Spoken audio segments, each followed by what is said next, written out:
Sr. Ministro não respondeu a um conjunto importante de questões bem concretas que colocámos. As perguntas decorrentes do Orçamento de Estado e das grandes opções de plano, que também vamos votar.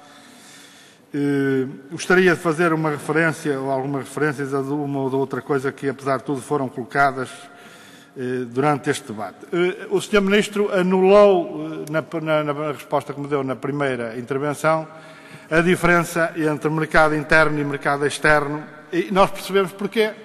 Assim não há que se preocupar com o poder de compra dos portugueses, com o problema dos salários e das pensões, nem com os rendimentos das micro ou pequenas empresas, não tem que se preocupar, de facto, com a imensa maioria dos problemas das pequenas empresas que trabalham para o mercado interno, e são a sua esmagadora maioria, e nem sequer se precisa de preocupar, não me disse nada, sobre a violação sistemática de leis da concorrência no mercado nacional por grupos monopolistas.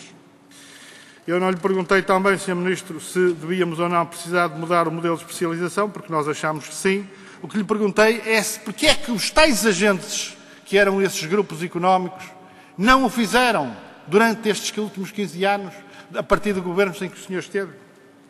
Relativamente à energia, não responde à questão central, é o problema do preço. Se é ou não possível, no atual quadro de apoios que os senhores dão, outros preços para a energia. O problema dos processos das privatizações, o Sr. Ministro não nos quer dizer nada. Os problemas dos processos de apoio no solar térmico e no fotovoltaico, eu não inquiri sobre o número de candidaturas, inquiri sobre a transparência e a igualdade dos agentes promotores nestes processos. Nada dizem sobre a revisão destes dois decretos, sob som da tutela do seu governo. Sr. Ministro, o orçamento de 2010 não responde, de facto, às necessidades do país, dos cidadãos e das empresas, não responde às necessidades de mudanças estruturais que o país precisa, é, de facto, um orçamento de continuidade. E regressando a uma semântica panfletária, como aqui foi referido, eu na intervenção inicial usei, e julgo que bem, os adjetivos estagnação, desigualdade e desemprego e catastrófico para classificar este orçamento. Estes adjetivos vieram-me à reminiscência da memória por uma razão muito simples, Sr. Ministro.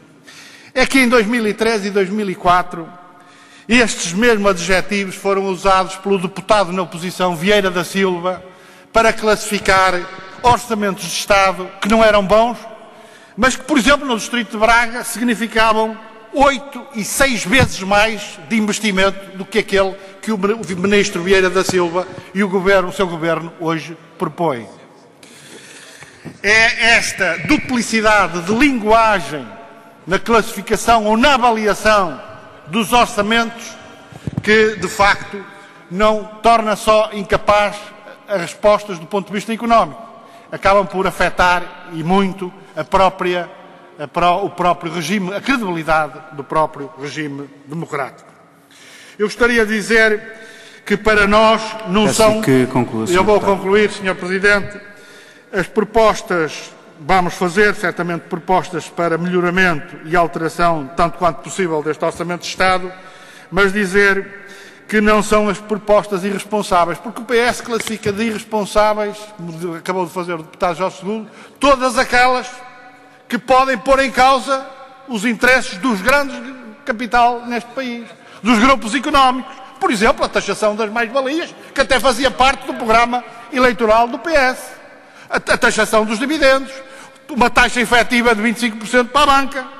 Portanto, há propostas irresponsáveis, de acordo com o PS, ou aquelas que afetam o grande capital. Aquelas que servem os portugueses, as generalidades portugueses, as pequenas empresas e os trabalhadores, são certamente propostas responsáveis e são essas que o PCP, o Grupo Parlamentar do PCP, vai mais uma vez fazer no debate deste Orçamento de Estado. Obrigado.